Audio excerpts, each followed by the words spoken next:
Hello दोस्तों, तो बढ़ते हैं इस सीरीज के 11th एपिसोड की तरफ। एपिसोड की शुरुआत में वेनमू जिंगवान को एक शर्ट गिफ्ट में देते हुए कहता है कि ये मैंने तुम्हारे लिए ऑर्डर करवाई है, यकीनन तुम्हें पसंद आएगी। जो दिखने में कोई आम शर्ट तो नहीं लग रही। इससे पहले कि जिंगवान उससे पूछ पाती, वो अपने काम में मसरूफ हो गया। लेकिन जाते जाते जिंगवान को डस्टबिन में इस शर्ट का बिल पड़ा हुआ मिल गया, जिस पर काफी ज्यादा रकम लिखी हुई होती है और ये भी किसी अच्छे ब्रांड की शर्ट थी। वो सोच में पड़ गई कि वेनमू इतना अमीर तो नहीं है, लेकिन फिर भी उसने मेरे लिए इतनी महंगी शर्ट ऑर्डर क्यों करवाई। साइट पर जाकर उसने ब्रांड को कॉल कर दी, उनसे ये जानने के लिए कि आपसे ये शर्ट किसने और कब ऑर्डर करवाई थी, जिस पर पता चला कि वेनमू ने ही ऑर्डर करवाई है और वो भी कुछ दिनों पहले। नेक्स्ट सीन में लिंजियान को ज़ियाओमान के सीक्रेट बेस पर दिखाया गया। उसे इस बात का अंदाजा तो बहुत अच्छे से हो गया था कि उसे ज़ियाओमान से प्यार हो चुका, लेकिन अब वो उसे अपनी फीलिंग्स कॉन्फेस करना चाहता है और वो भी किसी अच्छे वे में। उसका असिस्टेंट, जो कि असिस्टेंट कम और दोस्त ज्यादा है, वो भी कॉल करके यही पूछ रहा था कि बॉस अब आप आगे क्या करेंगे, कैसे प्रपोज करने वाले हैं। लिंजियान ये कैसे करेगा, ये हमें प्रैक्टिकली दिखाया जाता है। जब ज़ियाओमान सो रही थी तो वो उसकी फिंगर का नाप लेने के लिए आ जाता है और वो भी खामोशी के साथ चुपके से कर रहा था ताकि ज़ियाओमान उसे देख ना ले, क्योंकि वो उसे बड़ा सा सरप्राइज देना चाहता है। इसी दौरान जब अचानक से ज़ियाओमान की आंख खुली और उसने लिंजियान को अपने रूम में देखा तो पूछने लगी कि तुम यहाँ पर क्या कर रहे हो। तो उसने भी फौरन से बहाना लगा दिया कि मैं स्केटबोर्ड लेने के लिए आया हूँ, इसे कुछ टाइम के लिए बोरो करना चाहता हूँ। फिर लेकर वहाँ से भाग निकला। नेक्स्ट सीन में वेनमू जिंगवान को 2 मूवी के टिकट्स देते हुए कहता है कि ये मैंने तुम्हारे लिए हैं, तुम अपने किसी अच्छे दोस्त के साथ ये मूवी देखने के लिए जा सकती हो।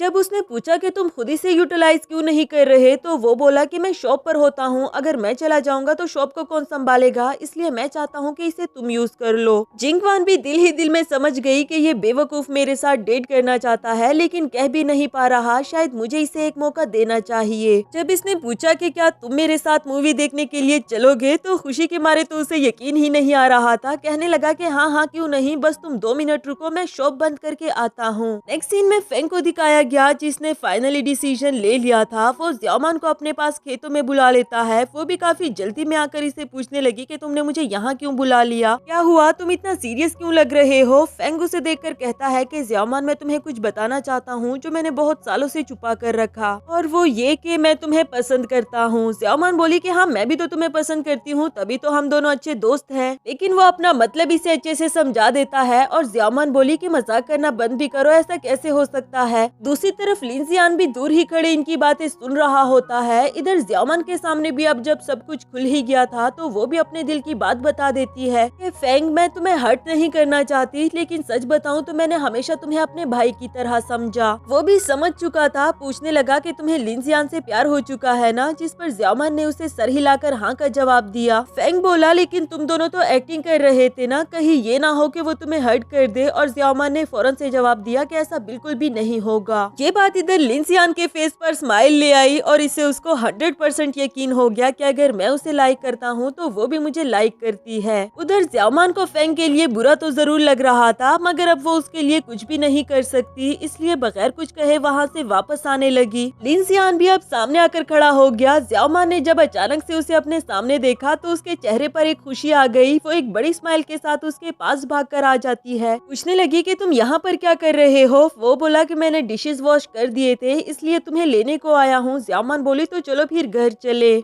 जैसे ही वो जाने लगी, लिंजियान ने उसका हाथ पकड़कर उसे अपनी तरफ खींच दिया और उसे फोरहेड पर किस कर देता है। साथ ही उसे कहा कि अगर तुम्हें मेरा क्लोज आना नहीं पसंद तो तुम मुझे खुद से दूर कर सकती हो, लेकिन यहाँ नहीं, घर जाकर। भला ज़ियाओमान ऐसा क्यों करती, वो भी तो लिंजियान को पसंद करने लगी है, इसलिए उसे हक कर दिया। यहाँ इन दोनों का ये मोमेंट बहुत पीसफुल मोमेंट था, मगर दूसरी तरफ बेचारा फेंग खड़ा देख रहा था और शायद उसे भी रियलाइज हो गया कि मुझे इन दोनों के बीच में नहीं आना चाहिए। नेक्स्ट सीन में ज़ियाओमान को एक लेटर पड़ा हुआ नजर आया जो कि फेंग ने लिख रखा था। वो कहता है कि मैं यहाँ से जा रहा हूँ और मुझे माफ कर दो कि मैं तुम्हें face to face goodbye नहीं कर पाया। ज़ियाओमान फौरन से उसे ढूंढने के लिए निकल पड़ी, क्योंकि वो उसे face to face goodbye करना चाहती है। दूसरी तरफ फेंग को देखते हैं, जो अभी तक कुछ ज्यादा दूर नहीं गया था। साथ ही साथ हमें नरेटिव वॉइस में बाकी लिखा हुआ लेटर सुनाया जाता है, जिसमें फेंग कह रहा था कि मैं हमेशा से ही सिर्फ तुम्हारा क्लास फेलो बनकर नहीं रहना चाहता था। तुम्हें पता है मैंने स्केटिंग स्केटिंग करना भी तब सीखी जब तुमने स्केटिंग क्लब को ज्वाइन किया था, सिर्फ इसलिए कि तुम्हें स्केटिंग करना पसंद है। ग्रेजुएशन से पहले ही मैं तुम्हें अपनी फीलिंग्स बता देना चाहता था, लेकिन मुझे डर लगता था कि अगर मैंने तुम्हें फीलिंग्स बता दी तो शायद हम दोस्त भी ना रहे। फिर जब मुझे पेरिस की अपॉर्चुनिटी मिली तो मैं यहाँ से चला गया और अब मुझे रियलाइज होता है कि अगर मुझे वाकई ही प्यार था, वो फीलिंग्स प्यार वाली ही थी, तो मैं कभी भी तुम्हें छोड़कर पेरिस नहीं जाता। आज ये सारी बातें मैं तुम्हें इसलिए बता रहा हूँ क्योंकि मैं अपनी लाइफ में कोई भी रिग्रेट नहीं छोड़ना चाहता। और हाँ, मैं तुम्हारे लिए बहुत खुश हूँ कि तुम्हें तुम्हारा प्यार मिल गया है। इसमें तो कोई भी शक नहीं कि लिंजियान बहुत अच्छा लड़का है। यहाँ ज़्याओमान ने भी अब उसे दूर खड़े देख लिया था और फेंग भी वहाँ एक व्हीकल में सवार होकर वहाँ से जाने लगा। तो ज़्याओमान उसे ऊंची आवाज में गुड बाय करती है ताकि कम से कम मेरी आवाज ही सुन पाए वो। फेंग ने भी उसकी आवाज सुन ली थी और अब वो काफी रिलाइव भी फील कर रहा था, इसलिए वो भी ऊंची ऊंची आवाज में गुड बाय कहने लगा, क्योंकि वो जान चुका था कि जो भी होता है अच्छे के लिए ही होता है। इसी बात को एक्सेप्ट करके अब वो भी काफी खुश नजर आ रहा था। नेक्स्ट सीन में ज़्याओमान को कुकिंग करते हुए दिखाया गया, साथ ही साथ वो हमें नरेटिव वॉइस में बता रही होती है कि कल लिंजियान ने मुझसे अपनी फीलिंग कॉन्फेस की और अब हम दोनों ही एक हैप्पी कपल बन गए हैं। उसने मुझे अपने पास्ट के बारे में बहुत कुछ बताया कि वो एक अनइमोशनल रूड बॉस हुआ करता था और जॉब के अलावा उसकी लाइफ का कोई भी मकसद नहीं था। लेकिन फिर हमारे गांव में रहने के बाद उसे रियलाइज हुआ कि ये जिंदगी कितनी प्यारी है और वो इसे यहाँ पर रहकर मेरे साथ ही स्पेंड करना चाहता है। सच बताऊं ना तो अब मेरी लाइफ बहुत पीसफुल हो चुकी है। लिंजियान खेतों में फार्मिंग करता है और मैं घर में रहकर उसके लिए कुकिंग। चाहे उसे अभी अच्छे से फार्मिंग करना नहीं आता, लेकिन वो अपनी कोशिश तो कर रहा है और यही मेरे लिए सब कुछ है। इसी दौरान वो लंच पैक करके लिंजियान के पास जाने लगी, जबकि लिंजियान खेतों में फार्मिंग कर रहा था। ज़्याओमान ने उसे दूर से ही आवाज दी और बताया कि आप काम करना बस भी कर दो, देखो मैं तुम्हारे लिए लंच लेकर आ गई हूँ। लिंजियान भी जल्दी जल्दी से अपने हैंड वॉश करके आ जाता है और दोनों ही हैप्पी कपल की तरह बैठकर एक साथ लंच करने लगे।